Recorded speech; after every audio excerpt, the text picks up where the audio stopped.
Welcome to the Steve and Bethany podcast. It's your weekly dose of hope, encouragement, and a whole lot of fun. All right, let's get to it. It's episode 10. Okay, welcome into the Steve and Bethany Hopecast, wherever you have pulled up, whether you're watching us on your phone, maybe you're just listening, whatever you're doing, we thank you for making us a part of your little routine. You guys, we're in double digits. We are. This is episode 10, baby. It is. There's no looking back. We'll never be in single digits ever again. It's pretty crazy. Honestly, though, it's weird because I don't feel like we've been doing this for that long. Like, I still really don't know what we're doing. Well, you know what I mean? Jarvis says the same thing every Monday when the calendar rolls around. These two coming into tape today. That's what that's why every single week when we finish rapping and, we finish recording and everything, we just turn to Jarvis and we're like, was it good this week? Did you do okay? Please we need words of affirmation. That's exactly right. We're both former radio people. We need that. That's exactly right. It's not, are we insecure? It's how deep do the insecurities go? That's right. Just like the river runs through it. That's exactly what it is. Just tell us for good, Jarvis. We're going to be talking about fasting, which is probably the most scariest word when you talk when you talk about Christians. They hear that word and they panic. Yeah. So we're going to be talking about that in a minute. But I got to talk about something that was really, I thought, pretty funny from the Marston household just the other day. Okay, by the time you're hearing this, my favorite niece niece. A married woman. Oh, okay. When's her wedding? Her wedding was on July 11th. Okay. Which by the time you're hearing this was just the other day. Yeah. And so going back to last July when she got engaged, one of her first asks was for my 6-year-old son, Brett, to be the ring bearer. Aww. And he has been looking forward to it ever since. He not too long ago went and got measured for the suit, got brand new wingtip shoes, nice. Baby. I'm telling you, they are sharp as a tack. He's going to be feeling so cool. I love it. Yeah, okay. So here's what happened, though. So we're ready to do this thing, and he's excited, getting ready, going into the week of the wedding.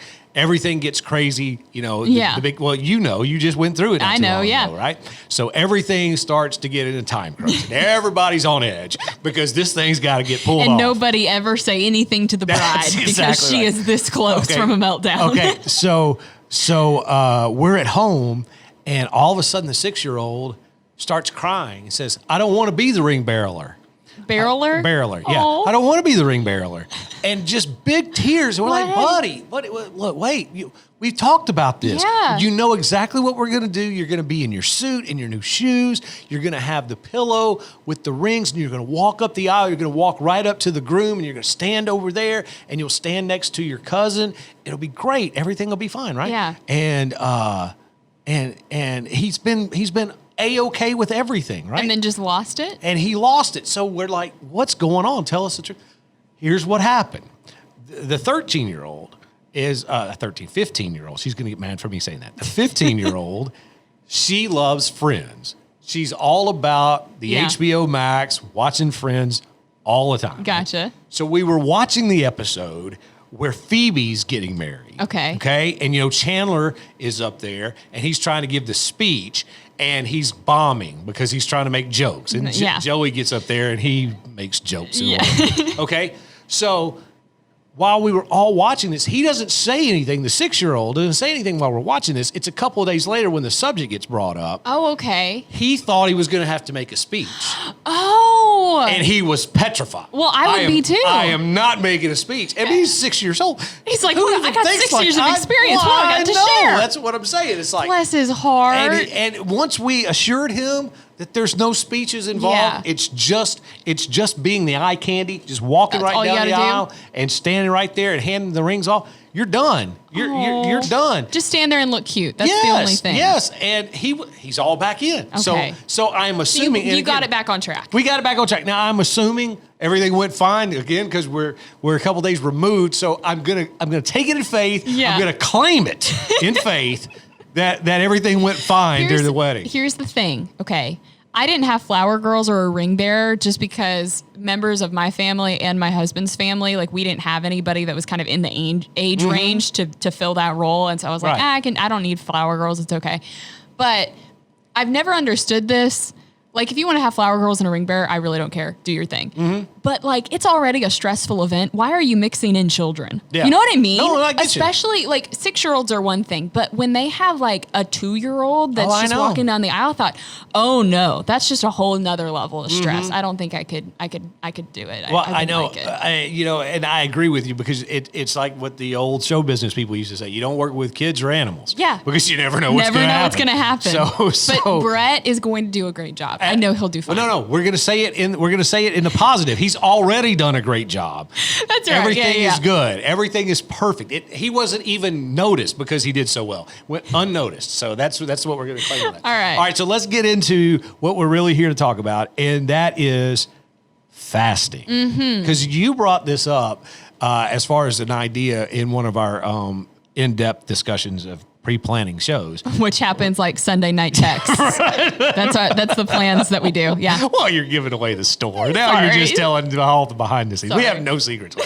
So anyway, so we're talking about that, and I thought this would be an interesting topic to do because I don't think that one word scares Christians more than that. I don't think the word hell scares Christians. I was going to say tithing. Yeah, well, maybe so. Tithing and then maybe fasting. It's right there, right 1 and 1A. Yeah. But when you start talking about fasting, that really gets people thinking about, well, I've got to give up something. Mm-hmm. Yeah, and I think what we need to just say, kind of to give a little caveat here, is that fasting typically means, okay, you're not going to eat. Right. So you just that's give up the food. One definition that pops into everybody's mind. Yeah, that's kind of typically how it works. But I think it's important to say, if you have maybe a history of like an eating disorder or just a struggle that you've had with food or a medical condition where you literally cannot give up food, you need to be eating and be healthy in that way, then don't feel like in order to be a good Christian, you have to give up food. I would say that's typically how it's done.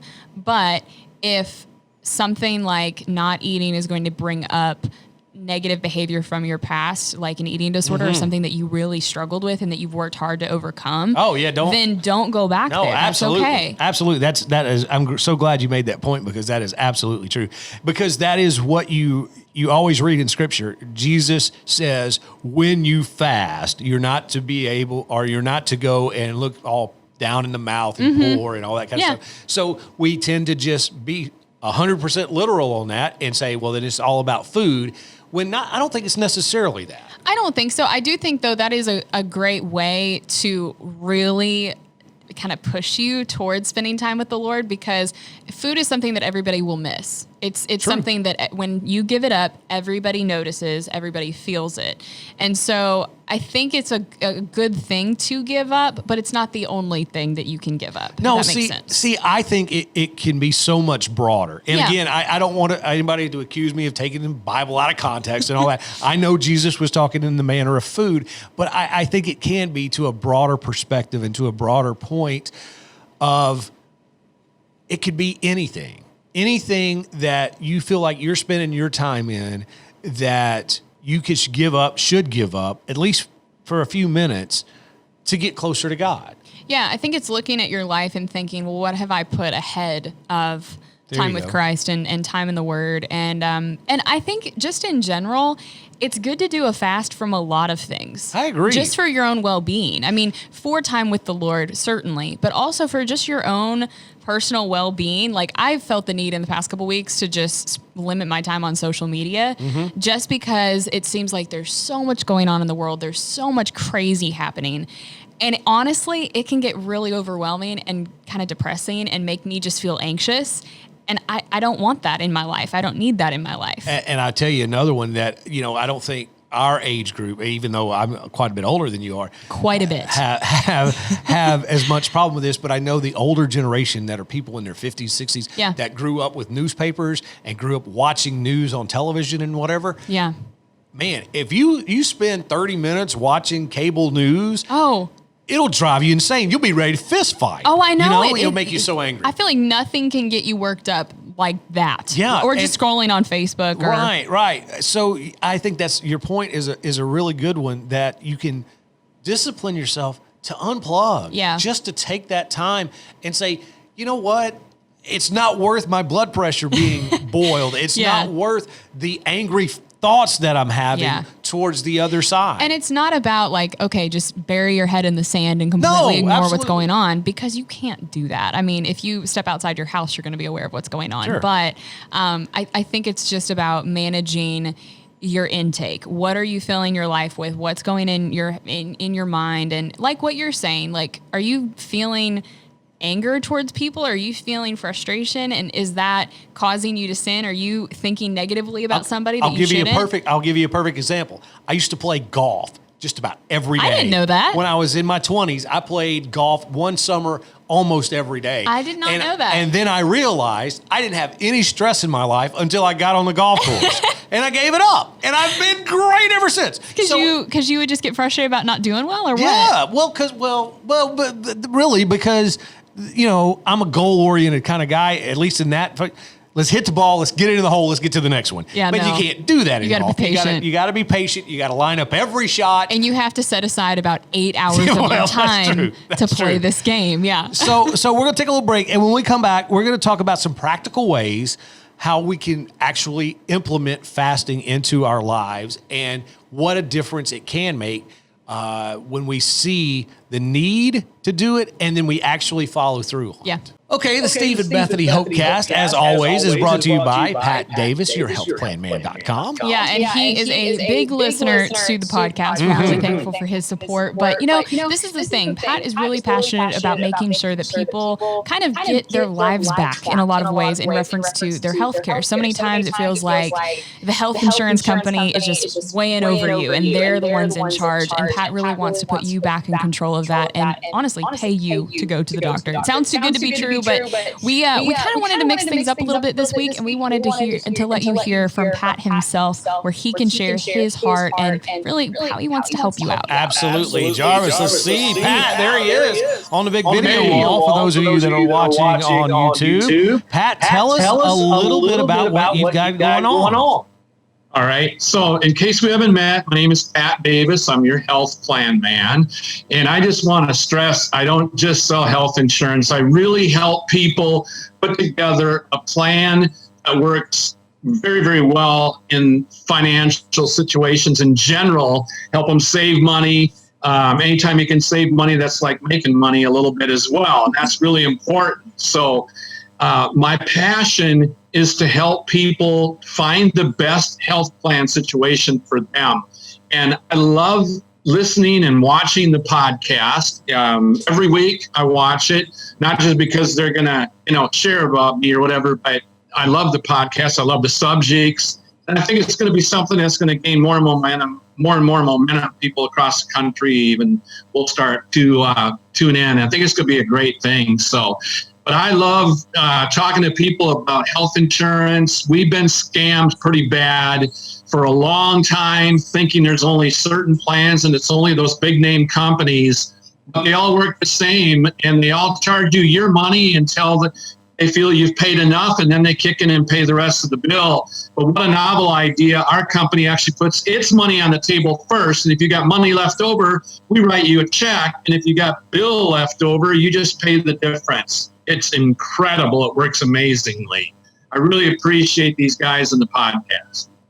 Well, Pat, we sure appreciate you and joining us every week and making sure that the podcast is able to be produced each and every week. And here's the thing, folks. Just give him a couple of minutes of your time. I know schedules are busy, schedules are crazy, insane, but if you just elbow out just a little bit of time, he could save you some money. And if not, what have you got to lose? Well, that's the thing. It's kind of no harm, no foul. If you just sit down, talk a little bit with Pat, and just see if it's something that you'd be interested in, or if he can help you out. And if he can, then great. You're better for it. You're money ahead. But, the thing is, Pat really has a good heart behind his whole company. And I think that's what I love the most, is not only is it a great health insurance company that will save you money, but his heart behind it is really solid. So check out everything at yourhealthplanman.com. All right, we're continuing here on the Steve and Bethany's Hopecast, and we're talking today about that word that no Christian really likes to hear, fasting. Right. And I think it's important to know, but we're going to talk more about the application process of it and how we can make it a part of our lives here in just a second. But I think, to me, one of the most important things is to understand that it's not a legalistic thing.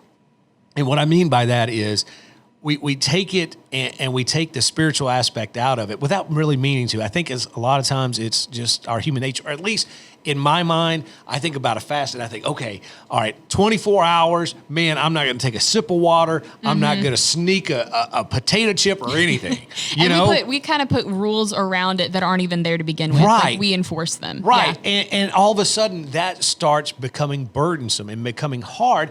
And, one of my favorite verses is when Jesus said, come to me, all you who are labored and burdened down by life and all the cares.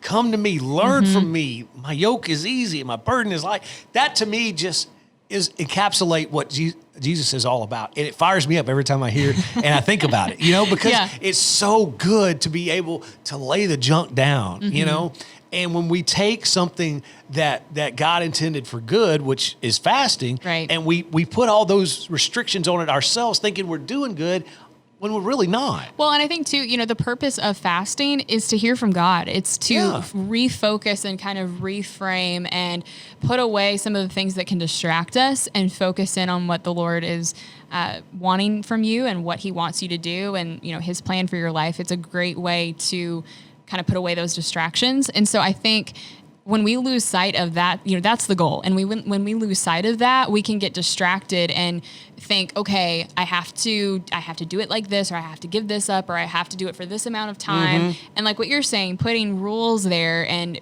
kind of making it legalistic in a lot of ways, and making it too difficult and too much about the rules and less about, well, what am I going to hear from God? Exactly. Yeah. And I think it can be. Did that make any sense? No, that did. No, okay. It made perfect sense because I think at some point it can be something as simple as, okay, you have a lunch break at work. You have 30 minutes. Yeah. Going to your car and getting out your Bible and spending that 30 minutes reading your Bible, praying, just kind of chilling out and talking with God, versus having your meal. Yeah. It can be something as simple as that. And again, I don't think it necessarily, although it can be, but it doesn't necessarily have to be, I've got some kind of decision I need to make. Yeah. It's something that I don't know what to do. Is this the right thing for me and my family and this and that and the other? Those are big decisions. And hey, if God's leading you to fast, then do it. But I think it can be simpler things too. Yeah. And I think too, it can be, not even something like food, but it can just be taking a break from things like social media, things that can stir up those feelings of anxiety or feelings of worry and fear.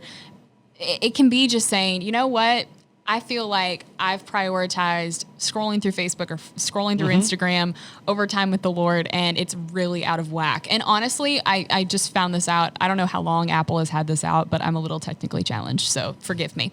But I just found... And you're the millennial. Oh, by the way, you're not the millennial, because somebody actually commented on one of our episodes when I mentioned you being a millennial. You're a Gen Zer. Gen Zs are the worst, though. Well, don't loop me in with the 14-year-olds. It's like 90.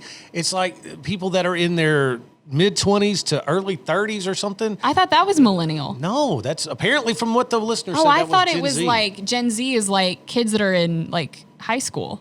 No. Or junior high or something. Not according to this one listener. Anyway, continue. Anyways, back to it. What was I saying? Oh, yeah. So one of my favorite things that the iPhone can do is that you can set like time limits for all of your apps. And so the things that you spend quite a bit of time on, you can limit how much you can be on them. So like for Instagram or Facebook or Pinterest or YouTube, whatever, you can set, I'm only going to be on it for 30 minutes, and it will throughout the day track how long you've been on it. Oh, yeah. Nice. And so it will say like a little reminder, you have 5 minutes remaining. And so, okay, I got 5 minutes left to scroll, and then it shuts off the app and kind of makes it go dark where you can't get to it.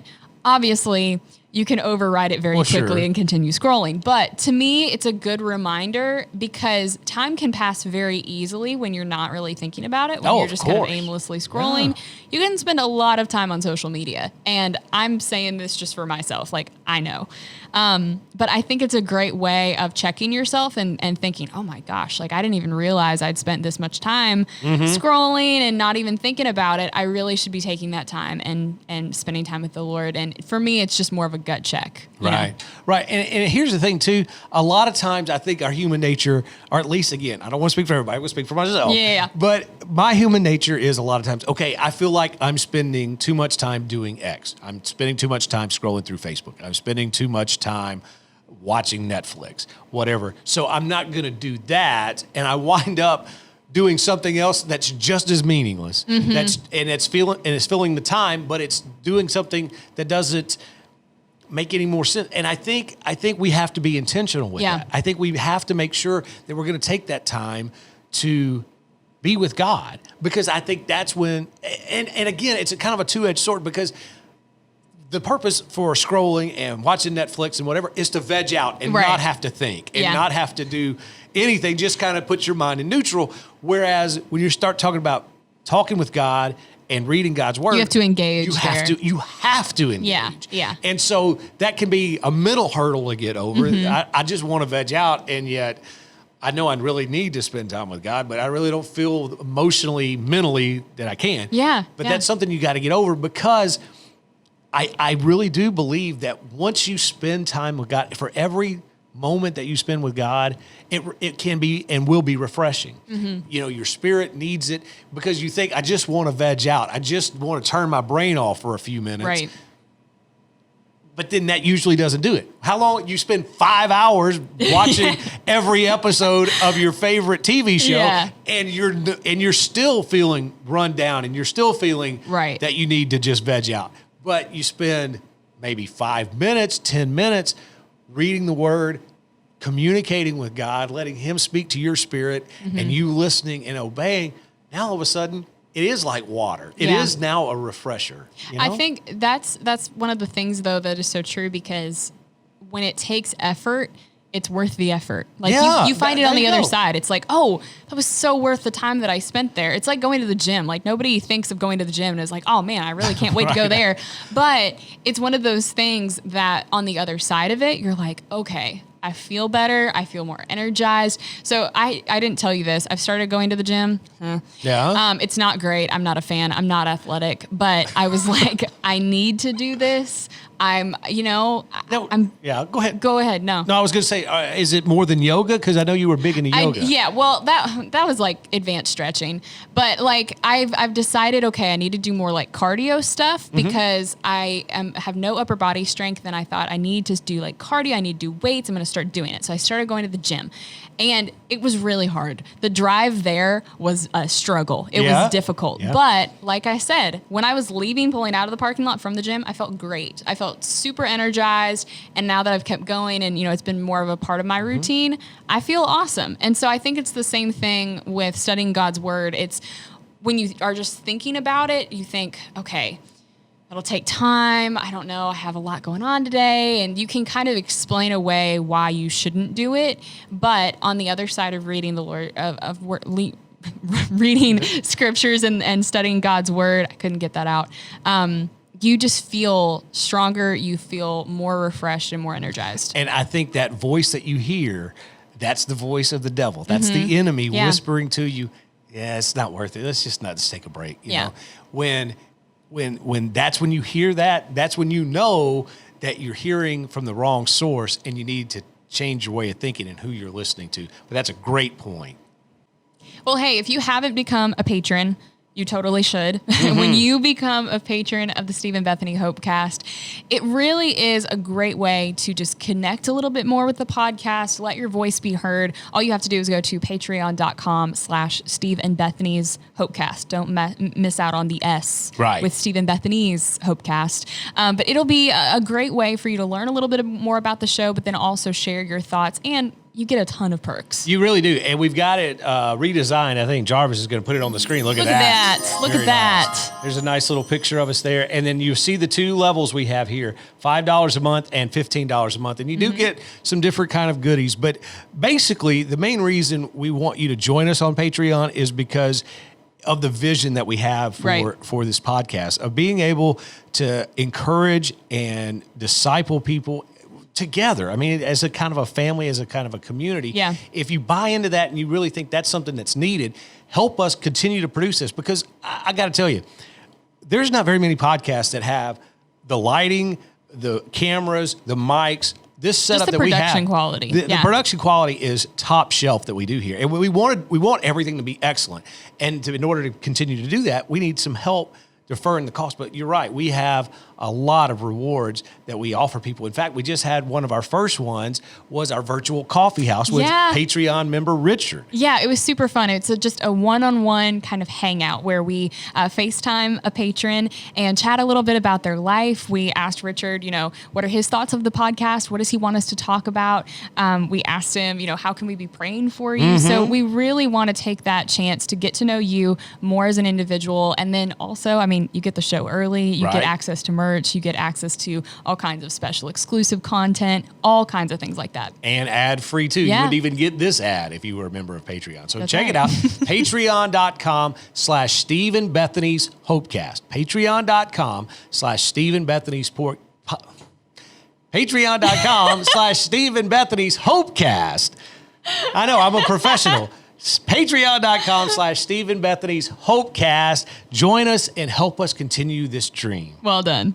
Well, we hope that this episode was encouraging to you if you've maybe been thinking about a decision that you have to make and kind of thinking about, well, do I need to fast about this? Do I need to take time and pray about it? We really hope that you got something out of this, and we want to hear from you. But also, we want you to go to StephenBethany.com because we're doing a get one, give one contest, and we're drawing a winner next Monday. Yep, there it is. There is, if you're watching on YouTube, you're seeing that tumbler, which is very nice. It's done by our friends over at Victory Rivers Customs. They you can find them on Facebook and Instagram.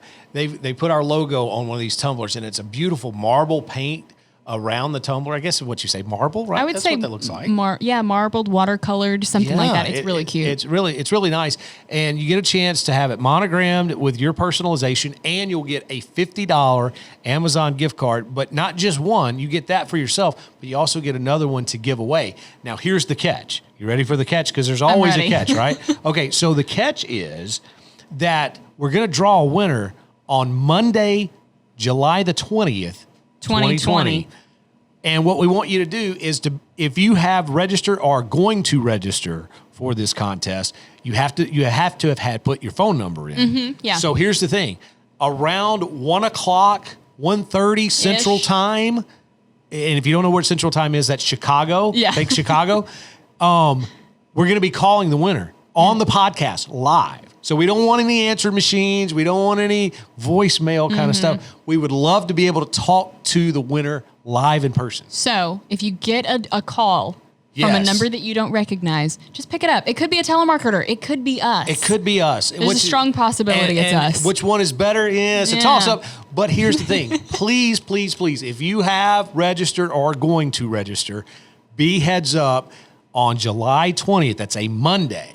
For us to be calling, because we're going to be calling a winner. You can register at StephenBethany.com. Absolutely. So I think that does it for this episode. Yeah, I think so. I think we've done about as much damage as we can do. Sounds good. That's a wrap for episode 10. Yeah. Good night. Good night, Olive Branch.